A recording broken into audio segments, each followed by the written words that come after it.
Hello, everyone, and welcome to Burning River Radio. This is the baseball edition. I'm Joe Koblitz, and I'm here as always with Justin Lotta. And Yo. I think before we even start, we do have to mention that the Cavs just lost tonight. And buzzword, cliche, buzzword, they'll get them next time. Right? Good take. I think Ben and I Danny should have you on the next Burning River basketball podcast. do too. I've watched so many games. I've seen, I think, 4 games this playoffs. I Wow. think this was at least 3, maybe 3.5. And I feel after watching 3.5 Cavs games, I am now as qualified to talk about the Cavs as anyone who has ever said that they're nervous when Cody Allen comes in to save a game. So you're nervous right now, right? This is where Cody Allen's in, right? No, I'm not.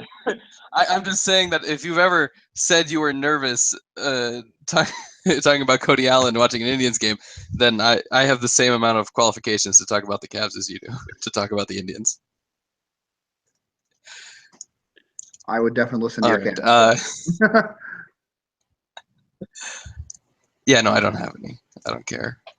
That lady is me. I don't like that lady who tried to hurt Kevin Love all those years ago. Oh yeah. So basically, she's still in the league too. That's somebody else's take. That's not my take. I have not heard that take. Anyway, so for the I'm gonna give you Indians, the credit. you haven't heard that? Oh, it was a sign on the Indians post-game show years ago. It was something like, "I don't like that lady who tried to hurt Kevin Love," or something like that. It's about the Kelly chick. Yes, that's a good one. Not That laughing, but girl that's a named good Kelly who plays for Barferston. It's up, and by the way, it's Barferston is the correct pronunciation of that city. Barferston. Just listen to Barferston. You have to listen to Mayor Menino of Boston. He was the mayor for like 40 years, and he pronounced that city Barferston, and he lived there for so long. I'm sure he was right. You're wrong. Okay, on the Indians. They just swept up a little bit in Houston. Oh, It's good times, you know. Best team in baseball, pretty much. I mean, at least I remember game 1. I watched on Root, which is the Houston TV station, because wow, are they so much better than STO? But I was watching on there, and they were talking about how, you know, Houston was the best team in baseball, and that the Indians were going to come take on the best team in baseball for 3. And I mean, I don't usually do series previews. I wrote a preview for this series because I thought it was a big one, and I was hoping for 2 out of 3. They took 3 out of 3. I'd say it wasn't even as close as some of the scores were. They really just straight up dominated them. Besides Houston hitting a couple home runs, you know, Zach McAllister and which they're Garver. going to do. Yeah. Yeah, in game 1 too of the series, they hit a couple home runs. But they're going to do that. They're a big power hitting team, and I guess you're probably more pitcher savvy than me. But I feel like the Indians pitching staff as a whole, particularly, let's say Mike Clevenger, Danny Salazar, and Trevor Bauer, really match up well against a team like Houston or Detroit or Boston or Texas, where you've got a lot of big swinging guys. They hit a lot of home runs and they swing through a lot of pitches. I think that those pitchers who don't necessarily have great control really match up well against those teams. Whereas when they play the Twins and the Royals, they don't match up as well because those teams are willing to be patient. They're willing to wait for the pitch that they want to see. They're willing to go the other way. You can't, you know, like they can sit back and hit a guy or take walks against guys like Clevenger, Bauer, and Salazar. Whereas these more aggressive teams don't have that advantage, and they come in and tear them up. And I think that's suits the team well for the playoffs. And I think it's why they did so well in the playoffs throughout the whole thing. Against Boston, Toronto, those were all really aggressive, free swinging teams. I think it's a lot like Toronto last year in the playoffs too. I have to look at the numbers on this, but I think the fact that Bauer has a good breaking ball when it's on, Clevenger threw a really good breaking ball on Saturday, and I don't know, Salazar is effectively wild. I know I hate using that buzzword, but Salazar is kind of effectively wild. So the chase rate, like you said. We can use baseball buzzwords. Okay, we can use baseball. Well, I hate using the buzzword in general because of it's its own thing. But I think the fact that those guys have those good breaking balls, and Salazar's got a good changeup and is kind of spotty with command, so you're not really sure what to expect from him. I think that helps because you remember Toronto. The game plan against Toronto, even the Cubs last year, was to throw a lot of breaking balls. And Bauer, I think he threw 30% breaking balls Friday. That was the most of the season for him. Clevenger threw I don't know how many percentage of breaking balls, but his slider and his curveball got tons of swings and misses on Saturday. So I think I'd look at the numbers on that, but I think that Houston's one of those teams that struggles with the breaking ball. The Indians do too. I don't think that's a secret either, but you saw the home runs that McAllister gave up today, and McAllister's pretty much 90% fastball most of the time. So at least he was today. Well, that's kind of my point. I mean, if you're going to start off in at bat swinging, like, okay, let's say they get ahead of 1, and then they're hitting them with sliders or curves depending on who the pitcher is. And if you're going to swing at those pitches in the dirt, and I'll say it's not just Houston, like you said, Francisco Lindor swinging at curveballs in the dirt the last couple of days has been really gross looking.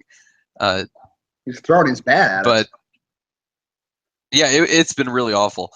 But I mean, if you're going to give the pitcher that advantage and swing at those pitches, especially a guy like Mike Clevenger, who's walked so many guys, but is almost unhittable. You can't square up his pitches. He's very, very difficult to hit, and he's been very difficult to hit for 3 years. Excluding a little bit of his his major league debut wasn't great last season, but his AAA numbers are ridiculous. They don't even make any sense. So, and since he's been up, he's been pretty unhittable. So if you're going to let him not throw you a fastball, if you're going to swing at that curveball in the dirt when he's up 0-1, then you're never going to get a hit off of him. And that's pretty much what happened on Saturday. He gave up 2 hits the whole game. What's interesting about that, though, is that it's kind of the same approach the pitching staff had against Tampa Bay, but Tampa Bay just hit a ton of home runs, and the offense for the Indians didn't show up except for the couple things against Chris Archer. So they didn't do anything different. Well, obviously, cliche buzzwords, you have to make your pitches. You have to execute. You do have to throw. And that was the one with Salazar's today is first home run. You have to throw pitches in other locations than that. You have to be, even if you're up 0-2, if you throw a pitch right down the middle, they're going to hit a home run. The whole advantage of being up 0-2 is you can make a guy expand his strike zone. He's not expanding his strike zone if you throw right down the middle. So you have to, you still have to make that pitch. And against Tampa, obviously they didn't make the pitch. The pitches through the whole series. Yeah, I think the bullpen even got knocked around a little bit against Tampa. I think that explains the Tampa series a little bit, though. It was a little bit of bad execution, a little bit of Tampa just being really hot. I mean, you see Chris Dickerson still doing it right now. So that's why I think that overreacting to how bad the Tampa series. Well, no, actually, to me, Tampa Bay doesn't exist after the Indians are done playing them. Like the 18th, they were done. I have no clue what they're doing right now. They have to go to Tampa. I know. I'm just saying, for right now, I've completely moved on. I'm focused on Houston. Now we're going to Cincinnati. I'll focus. I've been focused on Cincinnati for a little bit because I like the Reds. I like to follow the Reds, see what they're doing. But Tampa, they're out of the division. I just don't care. I don't see them as a playoff contender. They keep hitting home runs and good pitching they can be, but yeah, maybe not in the East. But that was my point. I think a lot of people overreact. A lot of teams hit home runs. Yes. I just think a lot of people overreacted to the Tampa Bay series and how bad things went. That was my point. Okay, well, yeah, and if they scored a ton of runs against Tampa, which was they scored okay. They got well, let me do some math here. 8 plus 8, 16. They scored 16 runs in 3 games for a team that had. They scored 1 run total in the first 2 games against the Twins. To score 16 and 3 is a pretty big, dramatic difference. They only scored 16 against Houston, and they swept that series. Yeah, better pitching. That's really what it was. Yeah. Yeah, that's what I'm saying. So that was a huge turnaround against Tampa to actually be able to score some runs. It doesn't matter who was pitching because it's not like the Twins have 5 aces. You know, it doesn't matter that. I honestly, Houston has better pitching than Tampa does for the most part. I would think. Even though Well, I of don't course, think we, Keuchel didn't pitch in this series. I didn't even see their best pitchers this weekend, but yeah. Yeah, that kind of hurts for Houston. But still, I mean, just the fact that the Indians were able to score some runs. Yeah, I mean, and also, like I said, they're 5-1 against them, and they won a game today where they didn't need Miller or Allen or Shaw, even though McAllister came pretty darn Or close. Jose Ramirez. Or Jose Ramirez, apparently, even though Eric Gonzalez did absolutely nothing, he didn't kill the team. Well, they scored 8 runs without and gave Ramirez a day off, and I think that's kind of a secondary topic here. It was Ramirez's first day off this year. Yeah, Lindor, Encarnacion, and Santana have not had a day off, although Encarnacion and Santana have switched off every once in a while. I would personally like to see. Now, of course, they go into Cincinnati, so that makes it easy to give either Santana or Encarnacion a day off. Or you could play Santana and Wright and just say, fuck it. What do you do? Well, that's a good question. I'm kind of into. What do you do right now? Do you move Chisnall over to center because he's swinging the bat well? But that means you sit Zimmer. So if you want to put Santana right, you got to sit either Chisnall or Zimmer. I also think that there could be a roster move upcoming. Daniel Robertson hasn't played since the second game he was on the team. I think you keep going in and out. I'm having a hard time hearing you. I said I'm sure that they'll wait until Jackson gets back, and then that'll be the roster move for Robertson. Well, I was going to say I kind of almost wish they would dump him for a pitcher. You know, no. Oh, well, maybe there it is. Maybe there it is. No. They have a. No, I meant I was actually thinking Corey Kluber. But my point being that Zimmer may go into more of a part-timer role anyway, kind of like splitting the bench time that Robertson has right now with Jackson when he comes back. I guess you're talking about him coming back too. But I wouldn't have a problem. You go to Cincinnati and for one of the 2 games, play Santana in right field, Brantley on left, and I mean, if it's a right-hander, you would do Chisenhall in center. If it's a left-hander, you do Zimmer in center. Because Zimmer's going to have the better defense and better splits. Or you can find a way to give Brantley a day off too, actually. Yeah, that wouldn't be bad either. Although you don't want to bench, you're already losing. You're already having your pitcher bat. You know, so you're already losing one spot completely. You don't really want to lose 3 spots. 3. You know, you don't want to keep adding on to that and missing other spots out of your lineup. So, you know, you're talking about taking out Encarnacion or Santana or whatever. You don't want to lose all those bats out of your lineup. You want to keep as many as possible. What I would personally like to see, let's say they all play on. Let's say they play Santana and Wright one of the games. The other game, Encarnacion gets his first day off. I'd like to see maybe on Wednesday or Thursday, give Kipnis a day at DH, and give Santana a full day off or something like that. They're only in Cincinnati. So it's just 2 days. What's that? They're only in Cincinnati Monday and Tuesday. It's a split series. No, but they're also against Cincinnati on Wednesday and Thursday. So that's what I'm saying. But they're at home. So on Wednesday when they come, yeah. So when they come back Wednesday, let Kipnis DH and bench Santana. Just for one day, you know, one day it gives Kipnis a day off and it gives Santana a day off. Or you could do it with Lindor too. It just doesn't make as much sense because so much of Lindor's value comes defensively. Doesn't mean that I figured. Yeah, well, that's what I'm saying. So you give Lindor a full day off, just whatever. Yeah. If you're going to be missing his defense anyway, just give him the full day off. The way he's hitting the ball right now. He's not really hitting, so I mean, he could use a day off, I think. Yeah, I think that would probably be good. Within this week, and look, they played the best team in baseball and won 3 out of 3. They are now playing a last place team, a last place team, a last place team, and a last place team in a row. The Royals, A's, Royals, and Reds. That's a lot of games. It's a 4-game series against Oakland. There's 2 3-game sets against Kansas City. And there's a 4-game set against Cincinnati. Well, I guess Cincinnati's on a last place team. But they're all terrible teams. So that's, I mean, you're talking about you can't, everyone always wanted to take out that 14-game winning streak. You've got a potential 14-game winning streak brewing right here. I mean, there's no reason they couldn't win every single one of these games over the next 2.5 weeks until they play the Colorado Rock. What's that? So especially if they get Kluber back at some point during the stretch too.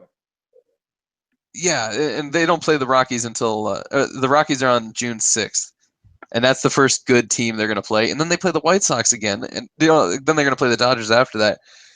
So really, let's say up until June 19th when they play the Orioles, they have 5 games against decent teams. That's almost a month against terrible teams, plus you got 3 off days early in June. That's. Well, we play them. I mean, if they don't just, because that's what usually do the Browns.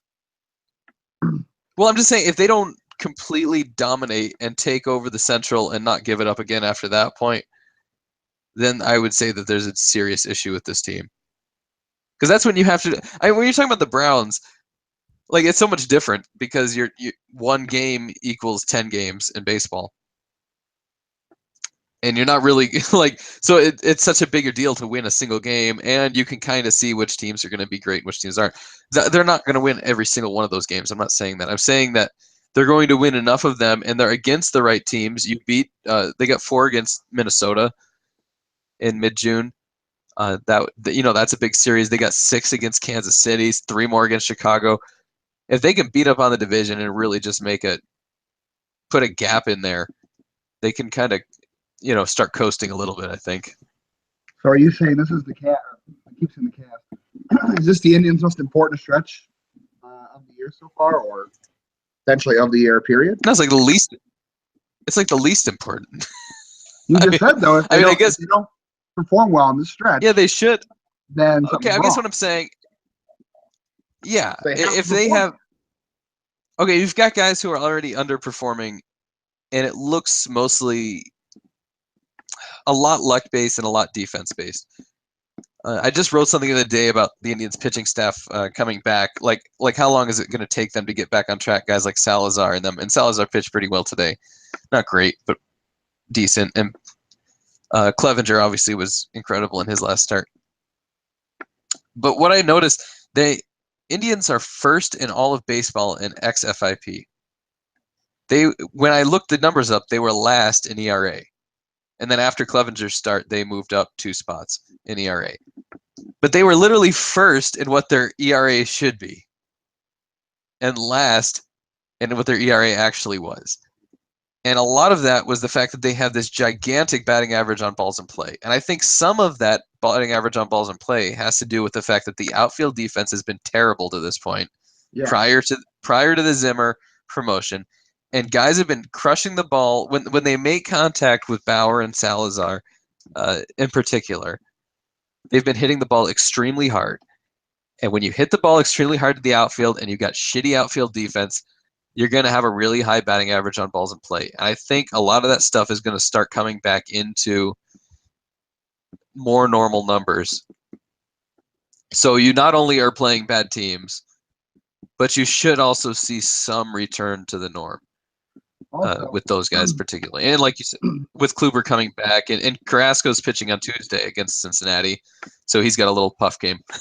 Although I shouldn't say that. Cincinnati has one of the best offenses in baseball right now, and they have literally the best defense in all of baseball right now, so that's not like they're cakewalk. But you can also factor in the fact, Bauer and Salazar and Kluber to a point, and obviously Tomlin does and always will have high home run rates.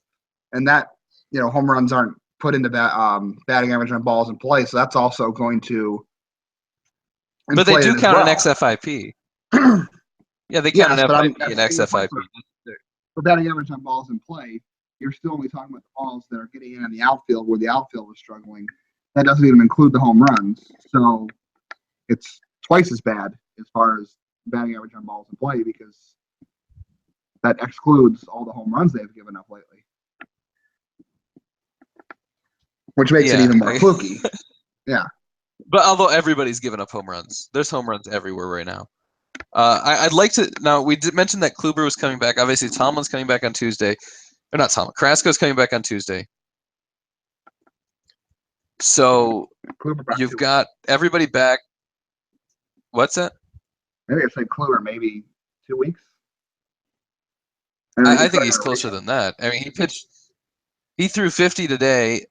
I guess you guys were saying maybe Friday he'd throw a rehab start. I think I said Thursday. I can't imagine. Should be at a rehab start. Maybe he only needs one.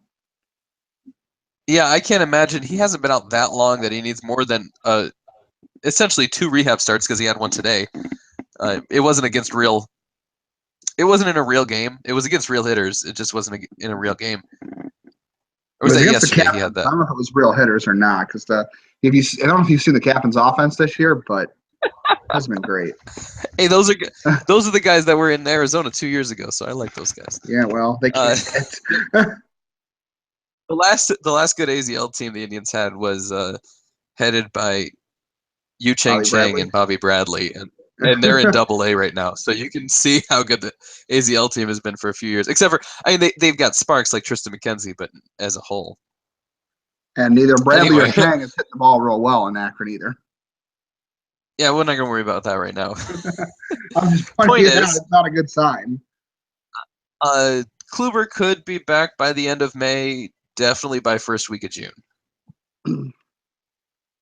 So you're talking about 1 to 2 more starts by Clevinger before we're having some roster issues. Maybe. Well, okay. Why I will say, no. Well, that they have 6 starting pitchers. That's not a bad thing. Well, now I'll say one solution, and there's this idiot who writes for me, and his name is Michael Milaregno. And I remember I've known him since about 2003, 2004, somewhere around there. And when I met him, he was so huge on CC Sabathia needs to be moved into the bullpen. He'd be the greatest closer ever. CC Sabathia needs to be moved to the bullpen over and over. Because he always, whenever he says something, he has to say it like 15 times in a row because he's probably autistic. And he just, like he thinks he makes a good point, and then he just says it over and over again until you say, okay, that's enough, I'm leaving. I can't talk to you. And then he thinks he wins the argument. That's how he runs things. Anyway, so that was his thing. Like, CC's got to be a starter. And then he did it again over and over again. Fausto Carmona's got to be a closer. Fausto's got to be a closer. And he would keep going with every pitcher that came up for the Indians. Oh, he'd be so good as a closer. He'd be so good and so, of course, in the middle of Clevenger's no-hitter, he's throwing a no-hitter through like 5 innings, and he goes, Clevenger should be in the bullpen. If you say things so that's one solution. You get it right. What's that? Did you say things enough times? You actually. Well, no, I don't think. No, I don't think so. I think that's a terrible idea. First thing, for anyone who agrees with him on anything, that Danny Salazar should be put in the bullpen, that Trevor Bauer should be put in a bullpen, your best pitchers should be your starters because they throw 200 to 250 innings per season. A reliever throws about 60 innings per season. Would you rather have your best pitcher throw 220 innings or 60 innings? I mean, that's really simple math. It's so obvious it doesn't, there shouldn't even be an argument there. If Andrew Miller could throw 6 innings a game and pitch every 5 days, I guarantee you he'd be a starter. He proved he couldn't do that. They tried to do that for years. He couldn't do it. That's why he's a reliever, because he's not capable of starting. So, to me, if you have a guy who can come out there and give you 5 no-hit innings, he should probably stay in the rotation. And I'm not saying that because Clevenger has almost thrown 2 no-hitters this year already, that he is that pitcher. Because I was there in person when Billy Traber threw a 1-hitter against a very good Yankees team. I've seen last year Cody Anderson, or was it 2 years ago? Cody Anderson came very close to throwing a no-hitter against the Tampa Bay Rays. Yeah. So I've seen a lot of guys make really good starts once. Josh Tomlin threw a 1-hitter against the Mariners when they were a pretty decent team, maybe 2 years ago? Probably 3. But yeah. The years all flow together at this point. The point is, pitchers can have great games even if they aren't great pitchers. But I believe after seeing Clevenger in what was his name?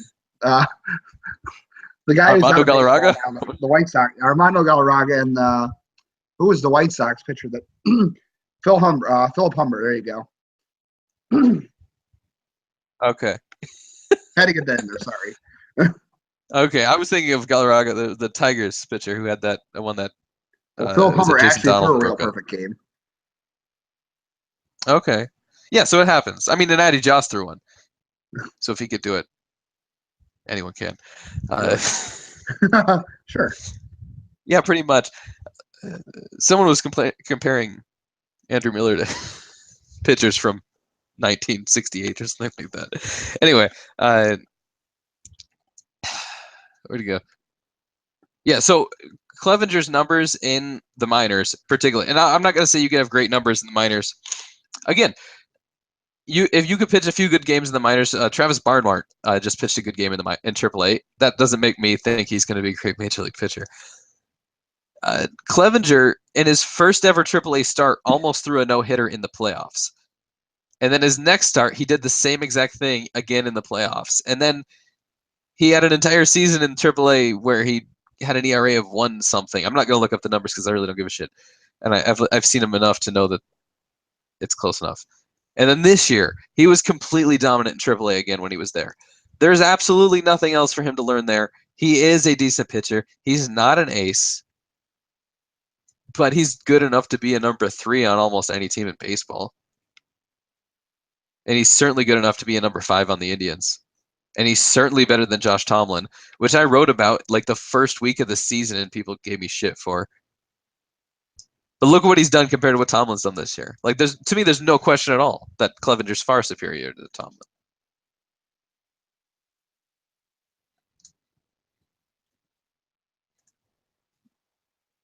Justin's speechless. Yes, that was a great point. I'm stunned.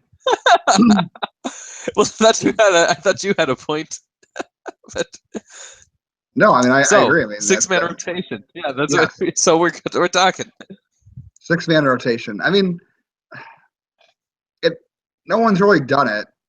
That's the problem. Nobody really knows. The Rockies have done it.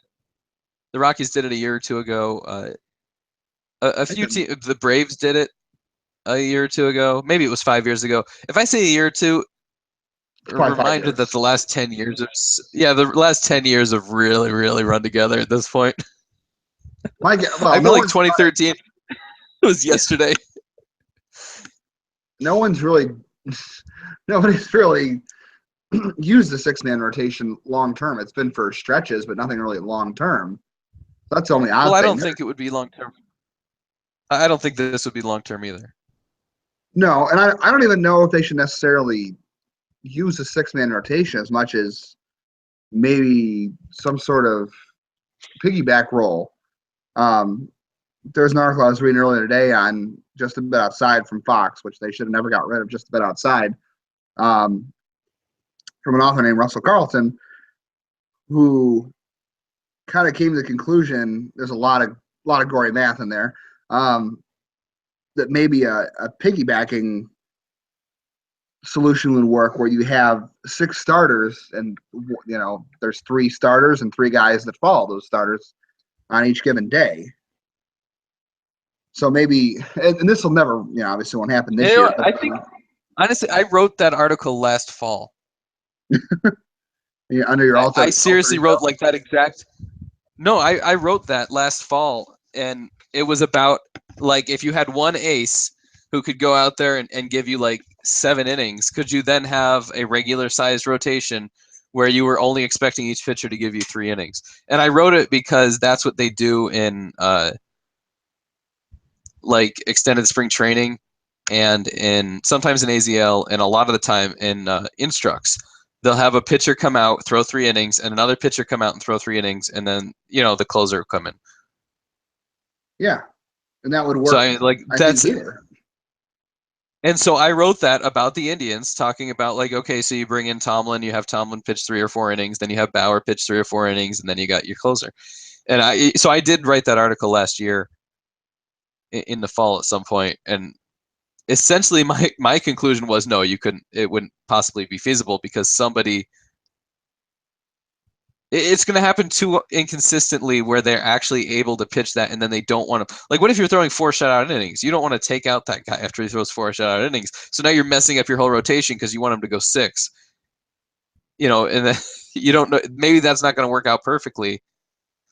I mean, it's kind of like when the Indians had an 8-man bullpen. Whenever they've had an 8-man bullpen, they've never used it efficiently because somehow it's always lined up where the pitcher's always pitching well. So if the starters are always going 7 innings, then you need, or starters always going 6 innings, then you need 3 relievers to throw an inning apiece. You have 7 men. If you had a 6-man bullpen, you would never have a guy pitch back-to-back days if you didn't want to, right? So starter goes 6, 3 guys pitch. Starter goes 6, the other 3 guys pitch. And then the next day starter goes 6, and you go back to the original 3, or you have that other guy from the 7th man. The 8th man is never getting into this mix, especially when you're talking about winning games. So like starter goes 6, you're winning, you're using your 3 best guys. Starter goes 6, you're winning, you're using maybe 2 of those same guys and 1 other guy. So you're really not getting in those other, those last 2 guys into the games. And that's happened with the Indians every time they've done an 8-man bullpen. So I think if you're talking about doing if you're talking about doing the piggyback as a whole, well, when they had Cologne up, they don't have they have a 7-man right now. No, they have an 8. But when they had, are you sure? Armstrong's up right now. They have Robertson. All right. They have Armstrong, 7. Allen, Logan, Goody, McAllister, Miller, Otero, Shaw. Okay, yeah. If Armstrong is up, that probably means 8 because they didn't send Goody down. Anyway, but they're not all. Well, when was the last time Armstrong pitched? It's been a while. Yeah, that's your point, right? Yeah. So because when Joe Cologne was up, he was up for 3 or 4 days. He never pitched, and they sent him right back down. So essentially, that's my point with that. And I mean, that's a long-term thing. Specifically, and that's a theoretical more. Realistically, with the Indians right now, I'll say writing that thing about starters the other day, I never noticed. I've always noticed how Salazar strikes out, 10 guys a game. I've never noticed how he almost always hits 100 pitches in like the 5th or 6th inning. How do you miss that? Well, I mean, like you notice it when it happens in the game, but you don't realize it happens every game. Looking back over his game-to-game starts over the last couple of years, it's like every single game he's getting taken out by the 6th inning because he's in every single game he's given up 100 pitches. He can have a shutout. He can give up 5 runs. It's the same every single time. So if you're talking about piggybacking a starter with Salazar,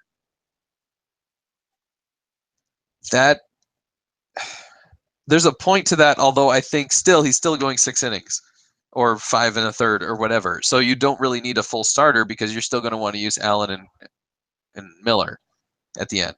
That's why, I mean, the piggyback. So then you're talking about maybe that works better in the playoffs because you get to the point with like a guy like Josh Tomlin who you would really like to avoid, time. Well, this is now that's different conversation. Okay, the Tomlin thing.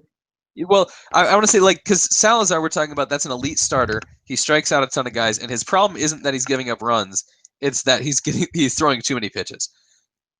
That's a problem Bauer has too. It's not necessarily a problem Tomlin has, but let's say you're talking about Clevenger and Tomlin, and that because he's a veteran and because Francona loves veterans, you're going to give the nod as a starting pitcher to Tomlin, and then Clevenger's going to mop up after him. Well, you're essentially saying Tomlin sucks. We know he's going to give up 4 or 5 runs. We just don't want it to get out of hand. So we're going to have this other starter waiting to come in for him. Why not just cut out the middleman and have Clevenger start? We know Clevenger starts. We know we can go 6, 7 innings. It seems really wasteful. I don't You know, I again, think it talking about maximizes your potential after roster. Kluber. How though? Because you know that he's better. Like the whole purpose of having a backup guy for Tomlin or Bauer is that you're scared that they're going to just completely lose it 2 innings into the game. You're not talking about them going 3 innings or 4 innings and getting replaced. You're talking about them coming in the first inning and just blowing it. And that's why you want that backup guy. Because if they can go 4 innings, they can throw Dan Otero for 2 and they can get right back into the bullpen. It really doesn't hurt things. That's fine. I'm just, again, spitballing idea. That's why I still think the 6-man rotation might be a way to look at things for the staff. But I mean, my whole point of this Now, is I think Clevenger's too good to send down. I don't think at this point they can send him back to AAA. That's absolutely true. And of course, now They you gotta now that you find a said role that for him. Armstrong, now that you said that Armstrong is up still, you could definitely send down Armstrong. My opinion on it would be put Tomlin in the bullpen and never use him. I mean, treat him like a Rule 5 pick. Well, no, let me explain it. I guess then, if you cut Tomlin, he's gone. Someone's going to claim him off waivers. He's got a really team-friendly deal. He's still a really serviceable pitcher, you know, for most teams. If you cut him, DFA him, he's gone immediately. There's no way he's hitting AAA. Same thing's true with Bauer, except faster. Like, he'll be claimed so much quicker. So you can't cut either of those guys. So like I said earlier about my basketball cliches and watching 3 games of NBA this year, if you're saying after his next start or next time Tomlin gives up a home run, cut Tomlin, cut Bauer, you're a fucking idiot. Okay? You're just a moron. You don't do that because they're valuable. You're valuable. You cannot cut a guy who doesn't have options. You know, you can send down Armstrong 500 times this year if you want. That's fine. You cannot send down Bauer once. That's just the way baseball works. Learn a little bit about the way the arbitration agreements, the way what we were talking about it 2 weeks ago, the reserve clause. Learn about how the reserve clause works. There you go. You're only allowed to send guys down so many times, so they cannot send those guys down. I would, because I think the best. Yeah, I think the best rotation is Clevenger and Bauer on the back end. I would put Tomlin in the bullpen because you assume someone was going to get hurt at some point in time this year. And then you'll have him to go back in the rotation. And I wouldn't use him. I mean, I'd use him in relief. Like you said, if let's say Salazar throws 100 pitches in 3 innings and gives up 5 runs, well, then you bring Tomlin in and let him throw 3 or 4 innings. You know he's probably going to make it worse, but it's already pretty bad, so who cares? You can punt on a game every once in a while. So this is the Indians are so much. Go ahead. Now finish. I said the Indians are so much better than the rest of the division that they can afford to punt a game every once in a while. You can't afford to punt every 5 games. And not that Tomlin really is punting every 5 games, but it's about as close as you can get. And Houston's doing the same thing right now. Houston's throwing out Mike Fiers every 5 days, and he's got the same issues as Tomlin. He throws a little bit harder, doesn't strike anybody out, and gives up a lot of home runs. But they're still sending him out every 5 days because they have Chris Davinsky in the bullpen. And that's the other role I'd be interested in to see Clevenger use. Not that I don't want to start Clevenger, it's that I think you know that every 3 or 4 starts, maybe 5 starts, whatever happens with Tomlin, he might have a bad start, but he's shown he can give you good starts. And look at Davinsky's game logs this year: once, twice, 3 times, 4, 5, 6 times, 7 times. This episode is brought to you by Counting. Good. Counting, yes. 7 times Davinsky has gone more than 1 inning out of the bullpen, and 5 times he's gone more than 2. Twice he's gone more than 4. Mm-hmm. And well, I'll remind you. Yes. That's how the Indians used Zach McAllister when he was first placed in the bullpen. You kind of lose that longevity out of a guy after years of being used in the bullpen. But when they first put him in the bullpen, he was a multiple inning guy. And he's not as good because as he had been a Mike starter for so Clevinger. long. Well, no, my Mike, problem is that I feel it's a complete waste of Clevenger, and I feel it's another mistake, just like Michael Martinez over Eric Gonzalez was. And if you're going to say that Michael Martinez over Eric Gonzalez wasn't a mistake, then why did they cut Michael Martinez and bring up Eric Gonzalez? because they Did he never do say anything in the what they last 2 actually weeks? think. Yeah, did any of them do anything in the last 2 weeks to prove themselves different than what we thought they were before the season started?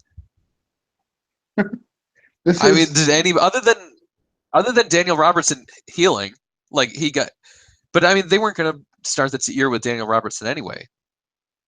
Like, I don't think they ever had that as an option. He wasn't listed when they listed the three guys. It was who was Ronnie Rodriguez, who never had a chance. There was no way at all he was ever going to be the guy. I don't even know why they said him. Eric Gonzalez and Michael Martinez. Those were the only three guys they listed for that spot when the season started. So Robertson's injury had nothing to do with it, although he did get called up almost immediately after he was better.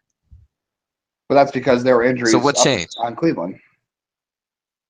Well, yeah, that was because the outfield injuries, but they also brought up Eric Gonzalez, and they didn't need to do that. So what changed? All of a sudden, Michael Martinez What they sucks? really thought. It's rhetorical. It doesn't matter. We had this conversation a few weeks ago about the Yandy Diaz thing. About they don't really. What, his shitty defense? Yeah, Was I that mean they don't something else? actually. They say one thing, they do another, proving they don't believe in the thing they're saying because they're so good at. And that's why Root Sports is better than STO. I feel like that's what we should end on. I'll tell you, you turn on Root Sports for 30 seconds. They bring up, this is your starting pitcher today. These are the three stats that we pick to tell you about the starting pitcher. Now, if STO did it, what are the three stats they're going to show you? Win-loss record, ERA, and strikeouts, maybe? Yeah. Yes. Exactly. Something like that. So on Root Sports, the three stats that they showed you, batting average on balls in play, FIP, and hard hit percent. Now, I wouldn't put batting average on balls in play up there because it's not a skill stat to me. I would go with something else. But hard hit percent, I would probably do K per 9. And FIP, like that's what you should be showing people on that's how you teach your fan base not to be ignorant assholes.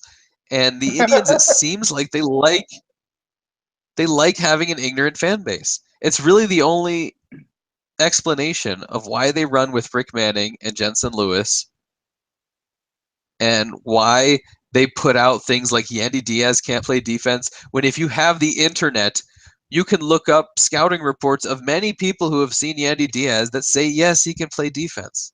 And then you watch him play. I remember when Yandy was first when Yandy was first coming up, I saw some reports that he was all glove. Yes. And then a year later, he's all bat, no glove. Like, how does that change that quickly? So I feel like the Indians they have to explicitly want their fans to be ignorant at this point. That's the only thing that explains how they act with things like the Michael Martinez stuff, the Josh Tomlin stuff, the Jensen Lewis bullshit. That's the only way it makes sense.